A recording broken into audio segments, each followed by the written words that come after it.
What's good, Yu-Gi-Oh! TV? It's me, your voice, putting back another video. We all know that Yu-Gi-Oh! Players literally cannot read. And there happen to be a lot of text on cards nowadays. There are actually a lot of cards, especially meta relevant, that have additional effects where players totally graze past that because obviously they think about the card for its face value for the initial effect, the most popular effect that that monster always uses. But believe it or not, there are cards that actually have additional effects. So I thought I'd make this video today to talk about them. Starting at the top is none other than a Rescue Ace card, Rescue Ace Airlift. We already know that this card, when it's normal or special summoned, you get to add a Rescue Ace spell from your deck to your hand, but it does have another effect that's not very popularly used, and I've actually seen a lot of players playing with their Airlifter on the board that they don't actually take advantage of this effect, and that's when your opponent activates a monster effect on the field. Quick effect, you can tribute this card from your hand or face-up field, special summon one Rescue Ace monster from your hand, except Rescue Ace Airlifter, which is very, very nice for you to use Airlifter's body as a free extender to special summon something out of your hand. Now, there are niche instances where you're actually using this card effect in your hand as well to push out a monster, and there are always things that you can do, especially something out like a Rescue Ace Turbulence, for example, you know, when you don't necessarily have two materials in your graveyard to banish.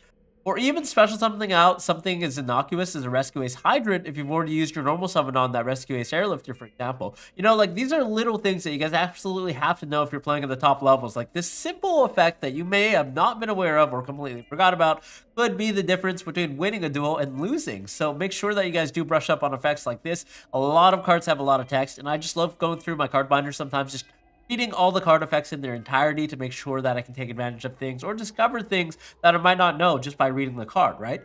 So that's one example of a card meta. Next is another Rescue Ace related card, and that's actually DIABELLSTAR the Black Witch. Now, this obviously has the effect where you special summon her from your hand by sending a card from your hand or field to the graveyard, and then you get to set a copy of a Sinful Spellspar Trap. But believe it or not, this actually has a third effect. Yes, I only realized this the other day, but it says during your opponent's turn, if this card is sent from the owner's hand or field to the graveyard, you can send one card from your hand or field to the graveyard, and if you do, special summon this card.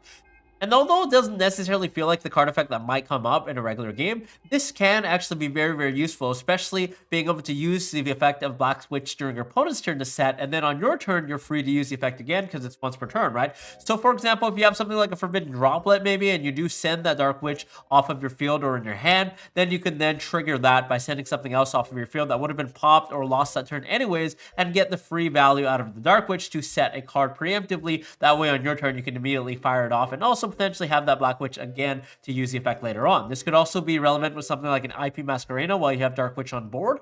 So then using, in fact, to link off the Black Witch to go into something like an SP Little Knight, and then from there you can actually trigger the effect of the Black Witch in the graveyard to send something off, and then, you know, just profit from there. So now one thing I can even think of is if there's a trigger effect that says you can negate the effect of a monster your opponent summons. So if we go into SP Little Knight, they go chaining one turn player, and then we're chaining two, we use the effect of DIABELLSTAR, we can actually send off the SP Little Knight, so that protects it from something that might have been targeting the SP Little Knight to try and negate, right? There are also obviously some card effects that we can actually benefit from when they're sent to the graveyard during our opponent's turn. For example, if you're ever playing Dark Witch in a Tearlaments deck for whatever reason, we might have something like a Tearlaments Sulic to send to the graveyard, and then that allows us to search the potential follow-up like Tearlaments Kashira to use during our opponent's turn, right? So there are like some cute interactions with these card effects. You guys just have to read them, make sure you understand them, and then think of niche effects that you can take advantage of in your deck when you're playing those cards.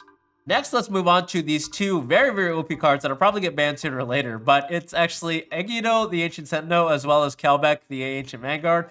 Now, everyone obviously knew that they had some in-hand trigger effects, you know, when Tearlaments were at tier 1 and these guys were at 3, but now that a couple of months have passed by, it seems a lot of people are actually forgetting, hey, KELBEK actually has an effect to bounce an opponent's monster back to the hand, a special summon monster, when they actually lose a card from their hand or deck, and that's sent to the graveyard. So that's really, really easy when a lot of people play hand traps. So in certain scenarios where your opponent's going Ash Blossom, you know, you can actually use the effect of KELBEK on a new chain to bounce back one of their monsters and then profit from that, special summon out the KELBEK. It might not be the best thing to do because generally you do want to discard these guys off of the hand, off of something like a Tearlaments Sharon or a Super Polymerization to benefit from the mill 5, but there are crucial moments where these type of effects are actually relevant because it puts a level 4 body onto the board as well as gets rid of one opponent's monster. And same thing with AGIDO. This is slightly worse because it doesn't actually affect with an opponent's monster, but instead you get to special summon it as a level 4 body, as well as resurrect potentially one of the other Shizu monsters that are already in your graveyard. So whether that's actually KELBEK itself or a copy of Medora or potentially the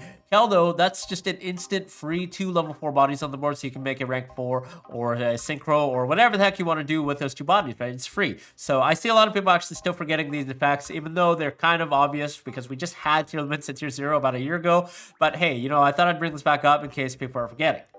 Next, let's talk about some extra deck monsters. EPURRELY NOIR. This actually has the effect where you can obviously set the EPURRELY Leap directly from your deck, and everyone knows that because that's the main combo with the new monster, right? Being able to set EPURRELY Leap immediately. But again, EPURRELY NOIR does have that ignition effect where it says once per turn you can discard a card, then target 1 card your opponent controls, or up to 2 cards if this card has EPURRELY Sleepy Memory as material. Return those cards to the hand. So this is very, very powerful because it effectively all the time has the effect where you discard a card, you can bounce 2 of your opponent's cards to their hand, and a lot of people are forgetting about this. You know, we're kind of defaulting to trying to make happiness in EPURRELY NOIR or like a fat Zeus to try and wipe our opponent's board. But hey guys, there's actually a built-in removal in the engine by making EPURRELY NOIR, you know, targeting Sleepy Memory. So this is something that I see a lot of people just completely graze past. But yeah, EPURRELY NOIR actually has a broken effect. If during your turn you can take advantage of this card by discarding another card, right? So that's just one thing to make sure you guys are aware of.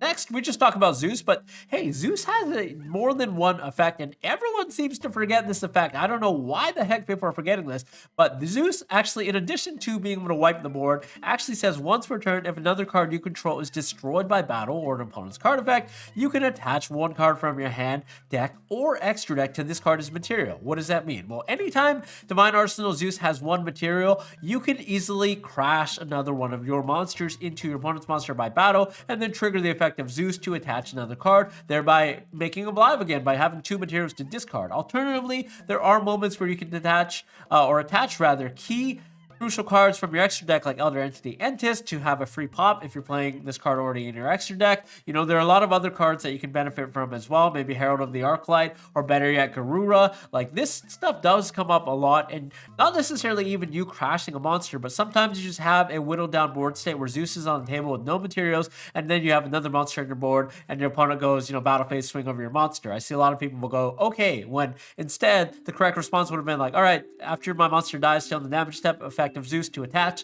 boom, I get a free value, right? Like, if anything, this could be used for deck thinning. I've seen people actually use this in Purrely's by attaching like a Purrely Leap directly from their deck and then using that advantage to be able to shuffle back and recycle their cats, right? So you're always going to be able to get some sort of value out of Zeus's attach effect. So guys, please stop forgetting this effect. This is a very, very busted effect. It essentially allows you to search your deck or extra deck for any monster or any card and foolish it to the graveyard at the very worst, right? So yeah, guys, please remember the effect of Zeus. It's very, very powerful. Next, talk about Zeus. Let's talk about his bigger brother, Anti-Zeus, Sky Crisis. Yes, we know that this monster has the effect where you can overlay him for free when your opponent special 2 or more times from the extra deck. Also, we know he has the effect to non-targeting bounce. But he also has the effect that says, while this XYZ summoned monsters on the field, neither player can activate the effects of monsters with 3,000 or more attack, meaning cards like Zeus cannot actually activate while Sky Crisis is on the table. And I see a lot of people still trying to activate the effects. Guys, don't forget this effect. This is the Anti-Zeus. Okay, he's not only a bounce, but he's also a walking pseudo skill drain. He prevents any monsters with 3k or more attack from activating, so make sure you guys are remembering this effect, right? It's not just to make him to bounce a card, but he's going to survive most likely, and then on your opponent's turn, they actually have to get rid of this card before they attempt to go into their effects with their 3k or more beaters. So make sure that you guys are accounting for Sky Crisis having this effect. This could be something that comes up where you could put your opponent on forgetting this effect and just make Sky Crisis, hoping that they forget and they try to trigger an effect and they actually can't. Then the last card I want to quickly talk to you guys about today is none other than a weird one, but GILTI-GEARFRIED, the Magical Steel Knight. This is obviously a popular super polymerization target that makes usage of both of the, well, most prominent warrior monsters on the current metagame, and that's none other than Baron de Fleur as well as SP Little Knight, right? Because this actually requires 2 warrior monsters with 2 different attributes. So when you have super polymerization, it's easy pickings for an opposing Vanadium board that has SP Little Knight and Baron de Fleur. So if you are actually playing GILTI-GEARFRIED, well, this guy is not just a super poly target. He's a 2700 beater that has a relevant effect, okay? It says once per turn when a card or effect is activated that targets this card, you can quick effect effect, negate that effect, and if you do, destroy one card on the field. So that's not only your opponent's card effects that actually target this card, but you can actually use your own card effects to target this card, then use the effect chain, and then pop a non-targeting card on the field. So it's very, very powerful. That's a very, very crucial effect that you can actually take advantage of with a lot of things. You know, there's so many different cards that do things. Even SP Little Knight has the effect that actually targets your own cards. So if you have an SP Little Knight alongside your GILTI-GEARFRIED, you can take advantage of that by converting the SP Little Knight into not just a banish, but a pop instead that does not target of any card on the field. Next, it has another effect. Well, a couple of other effects. You know, we're not done yet. If this card was fusion summoned using only monsters on the field with material, which in the case of Super Polymerization would be meeting that criteria, you can actually attack twice in the battle phase. And during the damage calculation, when this card actually battles an opponent's monster, you can banish a spell card from your graveyard, and then this card gains attack equal to half of its current defense until the end of the turn. So yes, you will be gaining 800, so he does go to 3,500 attack because his defense is 1,600, right? So if you have a way to boost his defense, then he goes even higher. But like this card actually has the threshold where you can beat over a lot of big monsters in the format by banishing a spell card in your graveyard. You can beat over big things like a Rescue Ace Turbulence that happens to have 3k attack / defense. So these are just some really, really cool things that I think a lot of people are not aware of. I think I even saw a future match in the YCS where someone summoned this and was completely oblivious to the fact that he had a bunch of different powerful effects that you can always rely on. So guys, from this, I would encourage you to definitely go through your binders when you have free time and read everything. Read all of the cards. Doesn't matter if the cards are bad and not meta relevant. Read them because you might actually figure out a card that's meta game breaking or potentially, you know, a way to use your older cards that you already have in your deck. If you guys have any cards that we missed that you think actually have some hidden effects that people a lot of times graze past and forget, let us know in the comments below. Other than that, subscribe if you haven't already, and we'll see you all in the next video. Thanks for tuning in. Bye-bye.